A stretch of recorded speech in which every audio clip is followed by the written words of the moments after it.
श्री श्याम सुंदर गौशाला, कंधौली की गाय यहाँ पर दूब को खींच खींच करके अपने दांतों से चर रही हैं।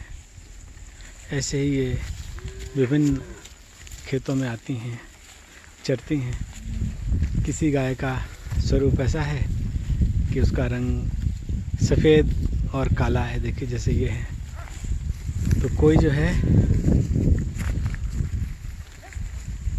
मेघ वर्णा है, जैसे सामने दिख रही हैं, कोई श्वेत वर्णा है। ऐसे विभिन्न स्वरूपों वाली ये विभिन्न जो गायें हैं, ये सब इन खेतों में चरने आती हैं। गाय का मतलब सिर्फ गाय मत समझिए, इसमें बहुत सारे बछड़े हैं, बहुत सारे गौवंश मेल हैं इनमें, तो इसलिए। लेकिन एक चीज़ है, ये स्वच्छंद है। इस तरीके से एक हरी भरी धूप का सेवन स्वच्छंदता से कर रही हैं जैसे, तो ऐसे ही इनके साथ लगे हुए। अब ये देखिए, तो कहीं गौ माता है, ये बछड़ा है। अब ये काला है बछड़ा, देशी नहीं है, लेकिन ये कैसे यहाँ पर आया? हम लोग देसी गौवंश को ही प्रधानता देते हैं, लेकिन अब माँ जब इनकी आई, वो घायल थी और उसको इलाज किया गया, वो ठीक हुई और उनके गर्भ से ये काला बच्चा हुआ, जबकि गाय श्वेत थी। क्योंकि लोग जो हैं दूध के लिए देसी गौवंश को जो है ये प्रयास करते हैं कि ज़्यादा दूध दें, इसके लिए वो विदेशी गौवंशों का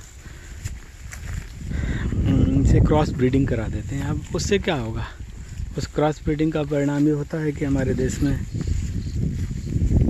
इतने सारे, आज देखा जाए तो देसी गौवंश एक्सटिंक्शन की ओर ही पहुंच रहा है। पर श्री श्याम सुंदर गौशाला की जो विशेषता है, यहाँ के जो गौवंश हैं वो आप देखेंगे अधिकतर श्वेत वर्णी है, और अधिकतर क्या 99% ऐसे ही हैं। जो दूसरे गौवंश हैं वो वही हैं जिनको लिया गया है उससे, मतलब वे अब तो जितने दूसरे गौवंश हैं वो ऐसे हैं जो घायल अवस्था में आए। अब घायल अवस्था में तो कोई भी गौवंश हो, उसका इलाज तो किया ही जाना चाहिए। ये तो एक बेसिक लॉ ऑफ कंपैशन है। और वैसे भी यहाँ दूध के लिए तो है नहीं। आप देखेंगे किसी भी गाय का थन आपको बड़ा नहीं दिख रहा, सब छोटे छोटे थन हैं, यानी ये सब ऐसे गौवंश हैं जिनमें भी दूध नहीं है। और अब बिना दूध के गौवंश को कौन यहाँ रखना चाहेगा? किसान तो रखता नहीं है, वो तो वैसे ही छोड़ देता है। तो जो परंपरा है अन्ना गौवंश की, इसीलिए बनी कि जिसका कोई केयर टेकर नहीं, वो अन्ना है। अब ये सब गौवंश जो हैं अब अपना कौन संभाले? तो संभालने के लिए भगवान ने आप लोगों को नियुक्त कर दिया, और आप लोगों ने बड़ी निष्ठा के साथ, देखिए कितनी सुंदर दूब है ये, वो गौवंश कितने आनंद के साथ खा रहे हैं। तो इस तरीके से आप लोगों ने जो है इस एक नेक कार्य में ऐसी अद्भुत सहायता करी है।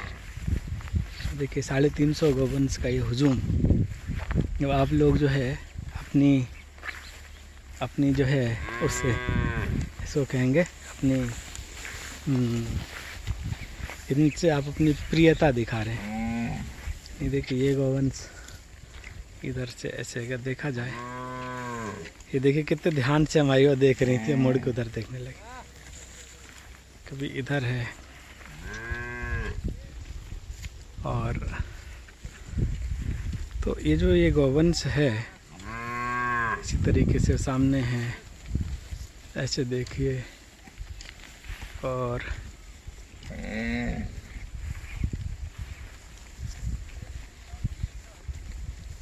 ये जो गौवंश हैं इनको क्या है, ये सब आप सबके सहयोग से और ठाकुर जी की अहेतुक कृपा से ये सब संभव है।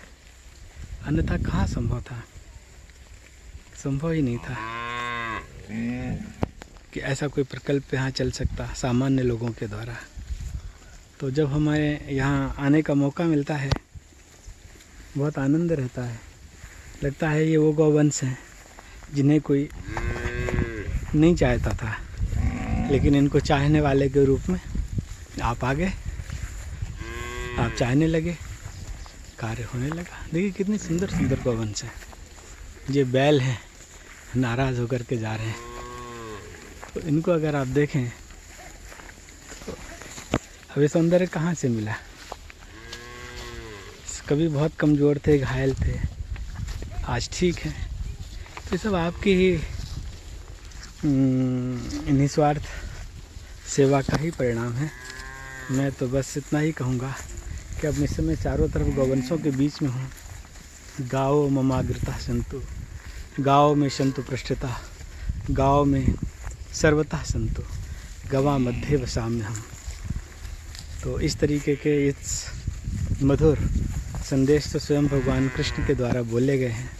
इनके साथ मैं अपनी वाणी को विराम देता हूँ और यही प्रार्थना करता हूँ इन गौवंशों से और जिनके ये प्रिय हैं, हमारे माधव, हमारे गोपाल, हमारे कृष्ण, उनसे कि आप सभी लोगों को उत्तम स्वास्थ्य और एक अच्छा जीवन प्रदान करें। देखिए जीवन की तो अवधि है और वो तो एक ना एक दिन समाप्त होता ही है, लेकिन जब रहे, जितना रहे, अच्छा रहे और लोगों के बीच में, समाज के बीच में प्रतिष्ठित रहे।